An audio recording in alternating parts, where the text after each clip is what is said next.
Yo, what's going on? Checking in again with my coaches, Sage and Sandy of Higher Running. And we are now, at the time of filming, about 2 weeks away from the London Marathon. All the hard work is done and we're entering in the taper, so I thought it'd be a great time to check in with my coaches once again. Sage and Sandy, how are you? Let's start with you, Sage. What's going on? Doing well. Yeah, you've been progressing nicely, and it's been a lot of hard work over the last several months. And yeah, excited to see what you could do. I know you're a busy guy, so thanks for having us on. Good to see you. Sandy, how are you today? I'm doing great. Like, we just watched a cool solar eclipse, so it's a good way to start a Monday. Yeah, every week should start this way. Yeah. I think let's just jump right into it. So the last time we talked, I think, was maybe 4 or 5 weeks ago. And since then, kind of like the intensity of the training plan definitely turned up quite a bit. We'd started out, I think, doing a lot of shorter, faster stuff, although shorter, faster stuff, but longer than what I normally do in terms of the faster stuff. And then that switched to some of the longest runs and a lot of some marathon pace work, but still a lot of like longer, fast stuff. Is that like a good way to kind of like synopsize the last couple of weeks, would you say, Sandy? Yeah, I would definitely say so. We definitely still had you do some short workouts. We did switch. We typically like do a rotation, so you definitely saw some tempos, and then or lactate threshold for some people. I know like tempos can get confusing depending on your definition, and then some like more marathon paced work. So yeah, we like kept the speed in, but we shifted the focus a little bit more to some longer stuff. And I felt like I liked the long runs. They were a little bit different, not terribly different from what I normally do, but there was less kind of like just easy miles in the long runs. And so like a lot of the long runs, it was kind of like work the entire time, like almost 3 hours of running versus a little bit different than I would normally have, maybe like an hour to an hour and 15 minutes of hard work.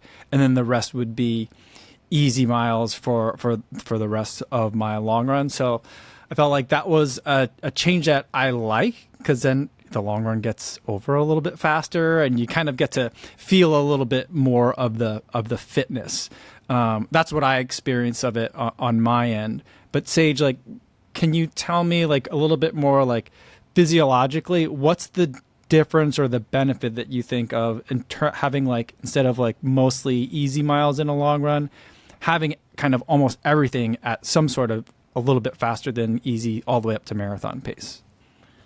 So it gets a little bit tricky. I mean, you're at the stage where you're like, you're a fast guy. You're a sub 3 hour marathon runner, going for, significantly under 3. You've already run 256. So you're at kind of a more advanced level in your training compared to like someone who might be trying to crack 4 hours, or even, running 3:30 in the marathon. And because you're also running pretty high mileage, 70, 80 miles a week, you've averaged 75 miles a week for the last month, 4 weeks, 5 weeks. And your experience level, we like to challenge you a lot on long runs, especially. And that's kind of the difference with the individualized training plans that are coaching with Higher Running, is that you're teaching your body to run fast on tired legs when you really don't want to, because you're not tapered. You've been running high mileage. You've been doing these faster speed workouts at low 6-minute mile pace or sub 6-minute per mile pace. And then on these long runs, we're challenging you to run 22 miles, 23 miles sometimes, and do a lot of miles around marathon pace effort or even faster. So it kind of makes it challenging for your muscle fibers, your skeletal muscular system. We're trying to make your legs really, really strong and your muscle fibers be able to move fast on tired legs. But we're also trying to drain your glycogen stores. So you're really getting close to like hitting the wall in these long runs, and you're really suffering mentally. Like it's a big challenge. Some of the long run workouts that I used to do before marathon training are harder than the race. The race is going to be the icing on the cake and the reward, and you could hopefully float through these miles. Whereas in the workouts, you might be really suffering at, the half marathon point, 12, 15 miles into a long run. And yeah, you're just learning to spare your glycogen better, learning how to fuel and hydrate on a long run and mentally get through it. And then really challenge yourself aerobically, especially with all the pounding and the leg turnover. So there's a neuromuscular component, getting the speed up and getting that running economy efficiency up so that you'll be prepared for it on race day. Well, I certainly felt all the things that you said I should be feeling in terms of it feeling like I'm getting close to the wall, feeling like I'm depleting glycogen stores, and definitely feeling like I'm running on tired legs. But I also felt like, and maybe this is just kind of coming from what were my strengths versus what were some of more of my weaknesses. I felt like I did the best on the long runs that you guys had assigned to me. I'm not sure I always hit all the paces, but I always felt like I was doing closer to what was prescribed for the long run. So I felt pretty good about that. Sage, what do you think? What would kind of like evaluate what you think I did for some of those longer runs? There was two, I think the two longest runs were 222 milers. Like, what is your overall take on those? Yeah, I mean, you're gonna hit some exactly on. You're gonna miss some. It's kind of it's a tricky dynamic thing with coaching because we want to challenge you, and we realize that things aren't going to go 100% to the plan or the prescribed paces. I know in one of those long runs it was like windy and rainy, or you just got back from a trip, so you're like jet lagged. So life happens. As long as you're in the ballpark and you're relatively close and you're putting in the effort, that's really what's important. People worry, if they're off by 5 seconds a mile or something like that. That could be a difference in what shoes you wore or how the wind direction was going, or if you were dehydrated or something like that, or just, some days you're feeling more mentally motivated than others. Some days it just hurts more than others. But I'd say, you were relatively close. Even on the ones that you missed, it was a slight miss, right? It wasn't like this total meltdown disaster. And like sometimes you have to cut it a mile short or something because you got to rush off to pick up your kids or do something, or you just weren't feeling it. You got in a 3 mile out of 4 mile rep. It was good enough. And that's really the key thing, is that you got in the work, you were consistent, you're staying healthy. We don't want to get you injured. Like, we're thinking long term, like we don't want to mentally burn you out totally. You're working really hard. We don't want to get you injured. We don't want you to get sick. So keeping you healthy and consistent is really the most important thing. And then the workout paces, the exact details, that kind of matters less. It does matter because we want you to run fast, but it was solid enough, I'd say. I don't know, Coach Sandi, what do you think? I fully agree with that. Yeah, like sometimes I would look at the comments and be like, oh, maybe this didn't go well. And then I looked at your Strava and I'm like, oh, this actually went just fine. Like if you were off pace, it was barely off. And like for one of the long runs, I'm like, if it would have been flat and like not windy, like you would have been right on the paces. So even though like I know those workouts are challenging, like all of them went pretty well. All right. Well, I'm glad to hear you guys say that, because I feel like I kind of like didn't hit a lot of them. Although I feel like more towards the longer run stuff that's more kind of marathon pace work. I felt pretty confident in that, but it was like the thing that I found most challenging and the stuff that's the most new to me is kind of like longer reps at like faster or like around half marathon pace, or maybe even a little bit faster. Like the last long run that you guys had me do, which was like 17 miles or so, had 2 times 4 mile reps, which didn't seem like a lot of work, like on paper. But then like, as I was like programming into my watch, I'm looking at these reps. I'm like, oh wait, this first rep is faster than my half marathon PR. And then the second 4 mile rep is even faster than that. And I was like, I don't know if I can do that. And it turned out I didn't. I think I was pretty close, but it just felt like it was just a lot of working at a level of effort that I'm just not used to. And so like, I'm not sure if like how close I should have tried to stay to the pace. Like I feel like I put out maybe a little bit too much effort on that run, but I'm also just like, well, is this what working hard looks like? That's kind of where I was, a little bit not confused, but like not sure, am I doing this right or not? Sandi, I don't know if you had a chance to look at some of the data from that most recent run. Yeah, I just took a look at it again. I'll let Sage speak of this too, because that workout, like Sage fought for, I originally wanted something different. Okay. I wouldn't have minded something different. Yeah, I was going for a marathon paced run, and like Sage and I, we both have like very similar coaching philosophies, but that's where like we have like little differences. But that was another like workout where like you were barely off the paces. But like one thing that is interesting with you, like you were okay with it until like you were putting the paces in your watch. And like one thing we kind of like both try to like get in your head before is like really try to give you paces that we know you can do. And like looking at your heart rate data, like it is very possible that workout was like a little too hard. And like it's not that like you weren't fit enough to do it. It could just be too hard because like you got dehydrated or something was just like a little bit off. But I do want you to have more confidence going into those workouts. And just, so here, I like to use this example because I feel like it's easier for runners to get. If a weightlifter was going for their one max rep, do you think they could lift as much if they went in that rep thinking they couldn't do it, or thinking like I'm weak, as much as they went into it thinking like I'm strong, I got this, I have confidence from past things I've done that I could get this one max rep? Or like using basketball for an example, like if Caitlin Clark took her long range threes, if she thought like, oh, I'm gonna miss this, or like I can't hit this shot, like would her three-point percentage be as good as it was? And so like, again, very well, it could have been too hard, but I also think it's really important to go in with the right mindset and really just trying to have some belief in yourself that you can do it. Those are good analogies to other sports, Sandy. Yeah, I'd say like, I think the mindset needs to be that your half marathon PR pace is faster than 124. You want to think like a 122 guy. So instead of thinking, oh, my half marathon pace is 6:30 per mile, you want to think it's 6:25 per mile, and then hopefully your true lactate threshold tempo pace is 6:20 per mile.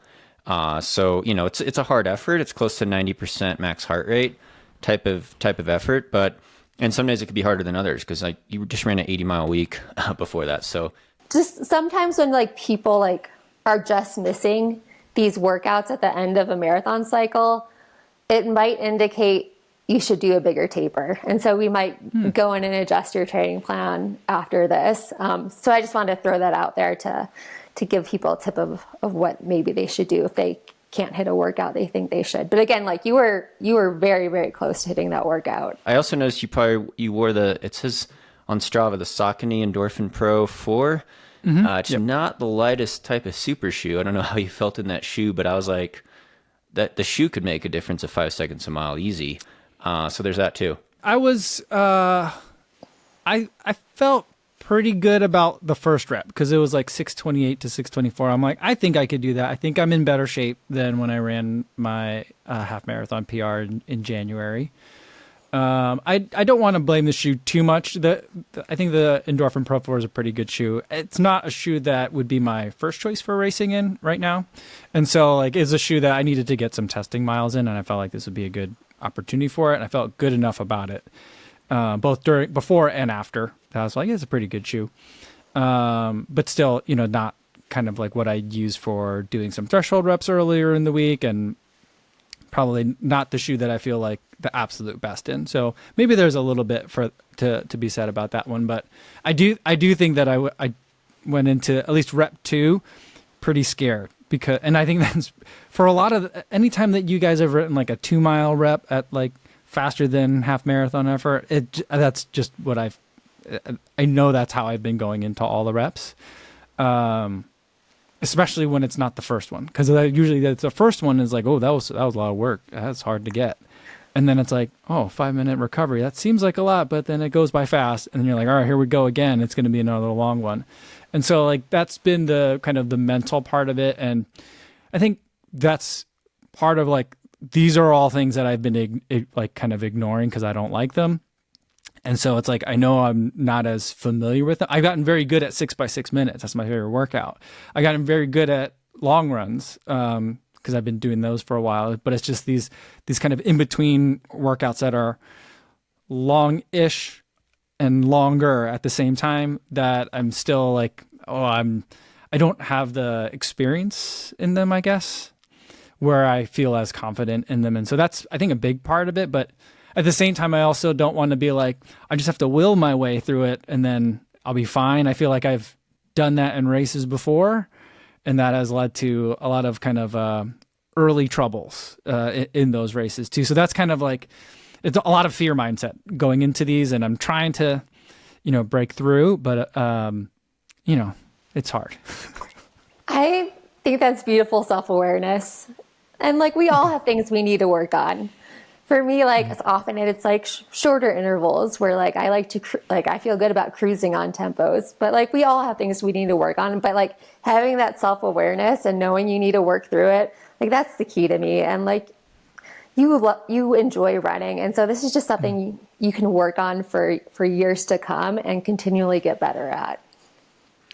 You did a great job coaching yourself before your 256 at Tokyo last year. I mean, that's a tall order when we say, okay, we're going for a PR now from that. And, truth be told, it might take a couple training cycles for new training stimulus to really kick in, especially if you're not used to it. But that's kind of the continual challenge of training is we do want to change things up for you, create new stimulus, build that running economy or efficiency at faster and faster paces, be it 6:30 per mile pace, 6:20 per mile pace, even if your goal marathon pace is 6:40 per mile pace, right? So it's a lot of accumulating a lot of miles at 10, 15, 20 seconds per mile faster than goal marathon pace. But I mean, you did a great job. The 6x6 is a really good workout on paper, and you've nailed those, and it shows that hopefully you're getting that lactate threshold pace down to closer to 6:20 per mile pace. Because if you get it down there, then 6:40 per mile pace is going to feel a lot more comfortable at mile 20 in the middle of a marathon. So, being afraid during workouts, I've always been afraid during some workouts. I get so nervous before some workouts. I'm like sick the day before, just like almost like throwing up on the side of the track before some workouts. Like that's a normal thing, or at least I've experienced that a lot over my career, running in college, running at Hanson's Brooks. There'd be some workouts you just see it on paper and shake your head and just feel like, how am I going to do this? And sometimes you hit it, sometimes you don't. It may help to work with a sports psychologist. maybe.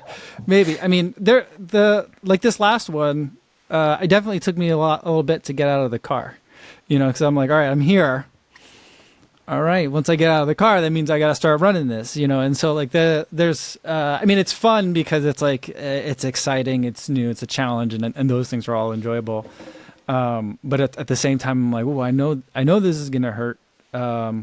But at the same time, I feel like, the way I think that to break through and I always think that running scared is not a great way to do it. I feel like, running scared and running angry are kind of like two sides of the same coin. And ultimately, it's not going to be the best way for me to perform. But I feel like the way to get through it is to to have these tough workouts. And I feel like, to an extent, for a while, I was like, are they intentionally writing workouts that are too hard to see what the breaking kind of point is? Because I was like, well, that's how you know where the limit kind of is. And you can kind of, how else are you going to get data in terms of what your body feels as you're getting to those edges, unless you get to the edges? And so that's kind of how I was feeling. And for this last one, I definitely felt like, warning bells were going off. My legs were starting to hurt. But then I was like, no, we still got 1.5 miles left in this rep, so we got to keep going. And I was like, my lungs feel fine. They're good. I'm a little bit, I'm definitely huffing and puffing, but the lungs feel fine. And just the legs just hurt a little bit, and not in an injury kind of way, but in a fatigue kind of way. So I was just like, it just hurts. That's all. So just keep going, And so that was kind of like, all right, this is a thing that I'm supposed to be feeling here. And I felt like, all right, experience it, know it, and like realize you can still keep going. And so that's kind of like what I'm trying to forget about the times and just take that part away from the workout. Yeah, that's great. Like I love how you talk yourself through it, and that matters a ton. And like an example I like to give to prove this point home is like if somebody has a heart rate monitor that works pretty well, like if you think of something that like really makes you anxious, you will see your heart rate go up. But if you think of something like that's a little bit more calmer, like you'll see your heart rate go down. So like it physically makes a difference. And that's kind of like what you did for your workout. You talked yourself down so you could keep going and still have a solid workout. I think your heart rate got up to about 173, I saw on near the end of the rep. But I mean, these definitely should hurt. Like you should be huffing and puffing, and you should feel like your legs are going to fall off at the end of some of these workouts. Like it should be a struggle. And it's not, you don't want to strain all the time, but like some of these workouts, like we're really pushing the envelope for sure. But I think your strength as a runner, from what I've seen, just given your relative PRs and how you adapt to workouts, like you're definitely more of a marathoner. I know you don't have a ton of experience probably racing the mile all out or a 5K. But I think you're probably, if I had to guess, like if we did a muscle biopsy in your leg, you'd probably be more slow twitch muscle fiber. I think I'm also probably slow twitch, maybe Sandi too. So like our marathon PRs could be way better than our half marathon PRs, which is equivalent, like way better than our 5K PR, right? You get a lot of beginner runners, say like a high school runner or something, maybe they could run a 16, 17 minute 5K, right? Like a super fast 5K, but they're not going to be able to touch a 3-hour marathon because they don't have the stamina and endurance yet. And, that could be built up over time and with age and experience and high mileage training, a lot of zone 2 training. But I think your natural strengths probably are more in the marathon distance rather than maybe an all out 5K. I don't know yet because you haven't raced a ton of 5Ks like on a track, but if I had to guess, your marathon PR is definitely the strongest one out of all your other times in PRs. And so you could get relatively close to your half marathon pace for the full marathon, just because you have that stamina. And part of it's genetics, part of it's natural ability, but a lot of it's hard work and high mileage training and getting that aerobic system ramped up. So, yeah, good work there. Thanks. I mean, I think I would agree with that. I think that's where kind of my strength lies.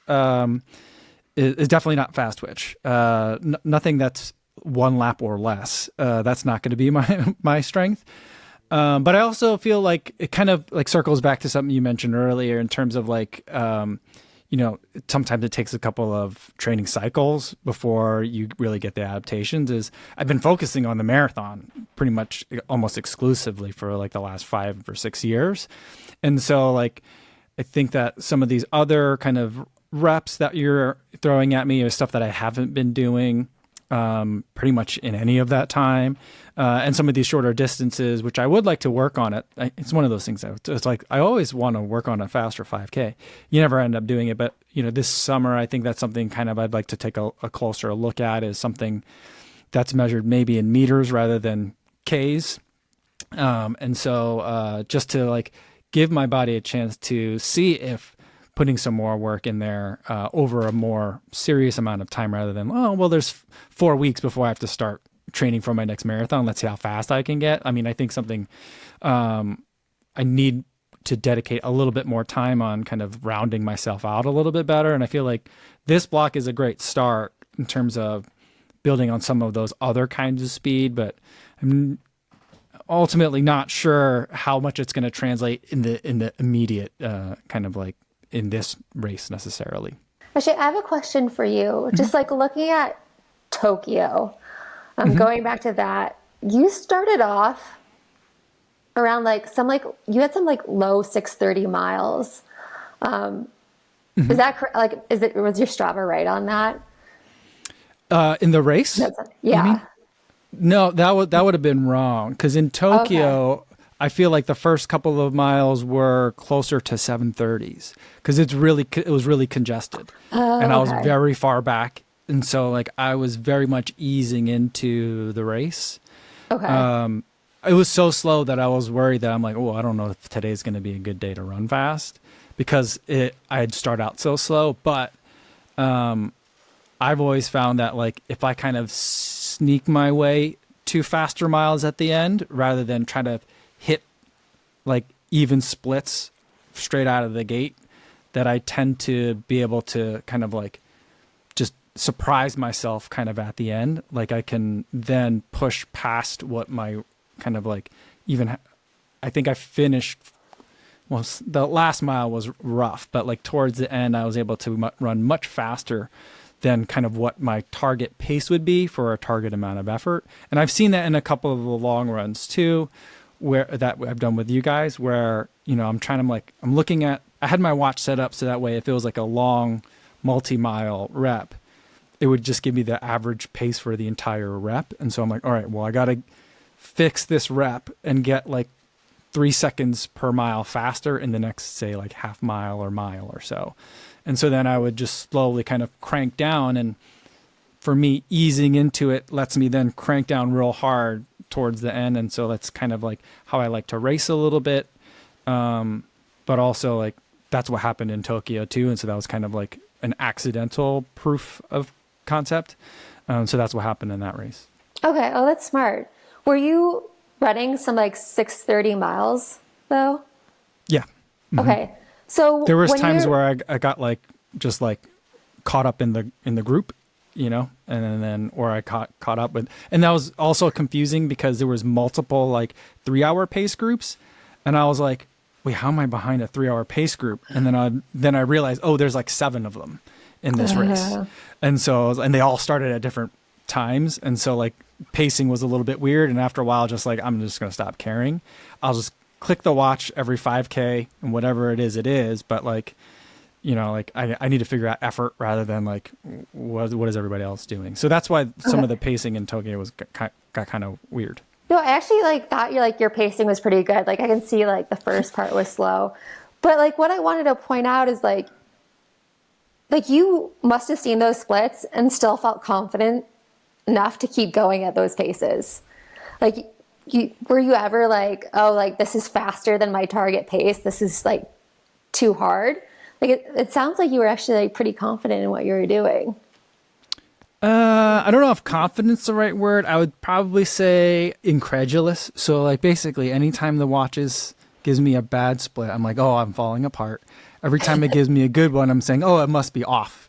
So that's kind of my mindset when looking at the watch. And so for me, I had been doing a lot of my long runs, like, all right, this many miles at marathon effort and whatever the clock shows, to kind of get away from trying to like micromanage pace, because that just freaks me out all the time. And so like, you know, sometimes if it ends up being fast, and it might bite me in the butt. Last year at Boston, I kind of ran what felt right and it ended up being a little bit too hot. But I did that in Tokyo and it ended up being just right. So like sometimes it works and sometimes it doesn't. But that's kind of, I usually don't pay too much attention to the splits. Yeah. Well, I think it's important to note that like Tokyo wasn't too much before Boston, right? So like maybe you're still recovering, but I do like that for you, that you were so like chill about your paces and you felt comfortable going by effort. So like if there were some like fast splits, like it's like your attitude was really good. I actually really like that plan for you. Sage, go ahead. Oh, I was just going to say Boston's a beast to pace too. It's a lot more dynamic and different compared to like a flatter marathon, like, you know, London, Chicago. Tokyo was relatively flat. So like, yeah, the pacing is totally different in a hilly marathon, especially Boston. All right. But like that, since we're talking about, some pacing, let's talk about like race plan for London now. I will put it out there, and like, so I kind of told you how I kind of like to run races, is kind of like sneak up to that PR at the end. Not necessarily planning on negative splitting, but like with the idea that I can crank down more effectively and really push if some of the earlier miles are less intense. I feel like I'm not necessarily, I don't know. I feel like I'm in PR fitness, but I don't know if that's going to translate to PR time. 258, 257 kind of stands out to me as kind of where I'm feeling. Maybe that's a confidence issue. I'm not sure. I've looked at the course a little bit. I know there's a couple of nice downhills in the front half of the race, but, race plan wise, what are your guys' thoughts on where I should stand to line up on the day and how to execute? Yeah, I mean, it's a tricky thing to predict. We can't always guarantee people PRs. I think you could PR. It'd definitely be risky to go out too fast. Like, you know, if you went out at 250 pace, that'd probably be a bad idea. You know, I'd have the confidence that you could definitely be running a lot of 630s, 640s. But yeah, it's always better to start off and warm up into it. A lot of people, they start off too fast. They roll in really fast through the half. And then, there's absolute, you bonk basically, or hit the wall. It could be the last 10K, it could be the last 10 miles if it's a really bad day. So you definitely don't want to do that. That being said, we always tell people not to bank on a negative split unless it's like some crazy downhill race. I've run 16, 17 road marathons in my career. I've only negative split one out of all those, Honolulu. But if you bank on an even pace or at a slight positive split, that's usually what yields the best results. So we're talking about, maybe you slow down a little in the last 10K because you're getting tired, you're hitting the wall, you're rigging up. But overall, that second half split was only a minute or two slower than your first half split. Now you have the potential to even split it, even half marathon splits, but it is tricky depending on the crowds and how you're feeling and how you're fueling and hydrating. I would definitely start off. I think you still want to start off in the 640s though, would be my take, and then see how you feel from there. You really don't know where you stand in a marathon until you get to like mile 20, usually I'd say. Like you could have a bad patch at mile 15. You could start going too fast at mile 16. It's pretty dynamic. You've run a lot of marathons, so but usually when I get to mile 20, 22, you kind of know where you stand. But by then it's kind of too late to make any drastic pace changes, right? So you have to be relatively close to what you want to average for, at least going into the half split. Coach Sandi, what do you think? Taking into account what both of you said, because I think, Mike, what you said about how you like to run marathons is very important. Like I acknowledge, like that's what gives you confidence. So with both of what things you said in mind, I actually think somewhere around your current PR pace would be a good starting point. But, London's a big marathon. If you're stuck in crowds, I don't want you to waste energy weaving in and out of people. And so and now you have confidence from Tokyo of being in that situation where it took you all to break free, that if you start off slow, you can be okay. So that's my 2 cents. Okay. So then I think that puts me at like mid 640s then, starting out, something like that. Okay. Yeah. I think 645. I don't give think that'll yourself a be range.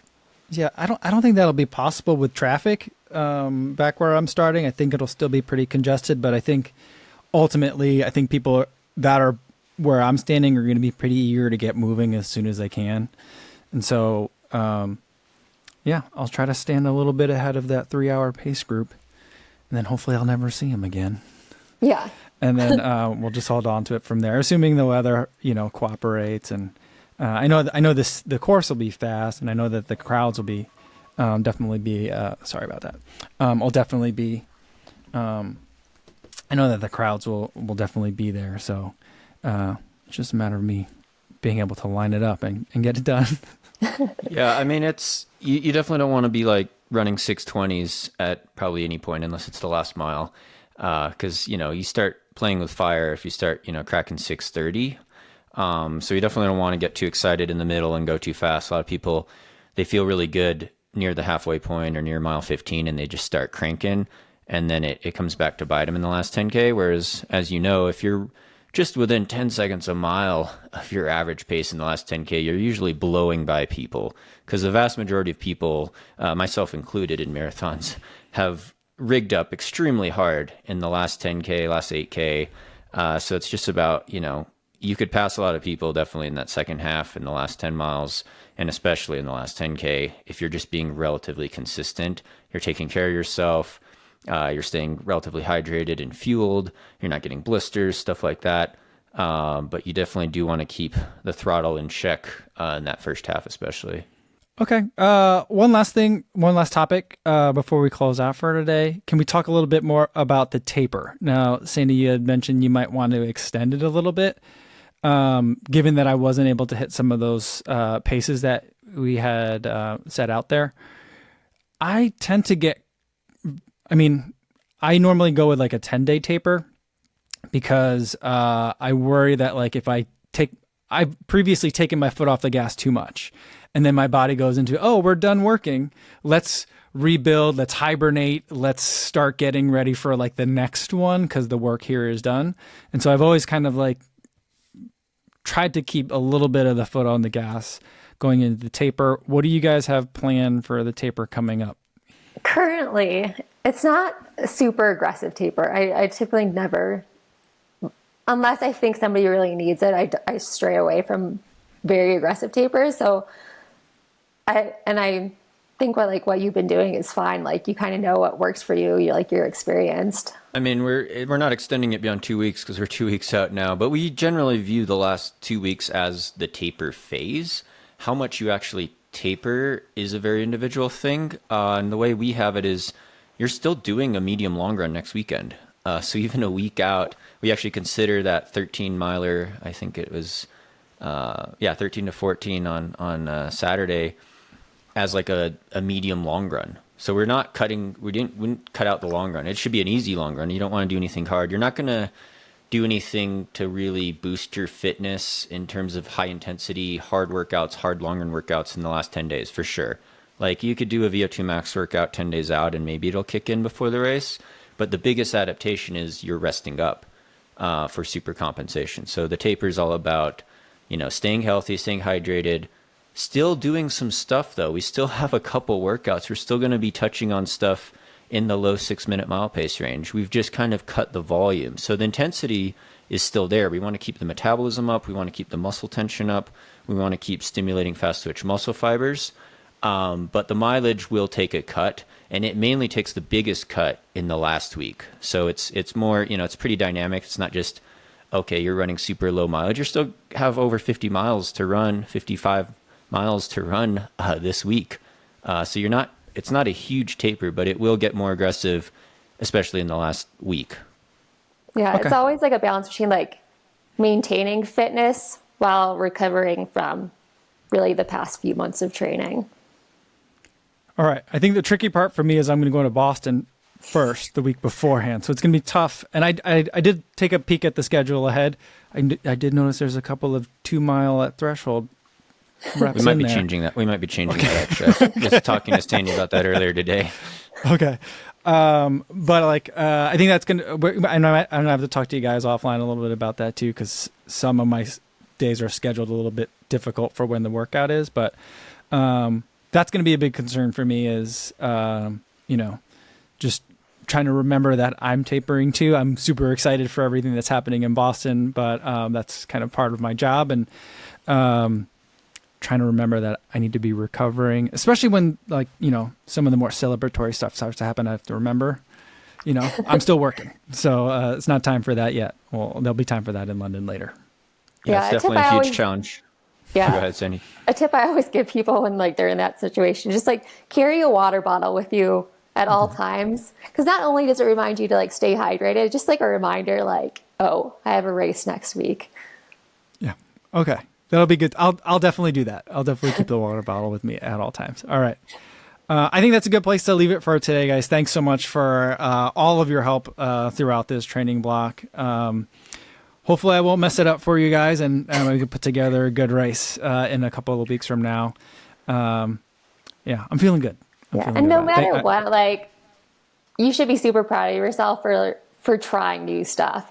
You never bailed on a workout. You always got out there and gave it a good shot. And there's a lot of growth in just showing up.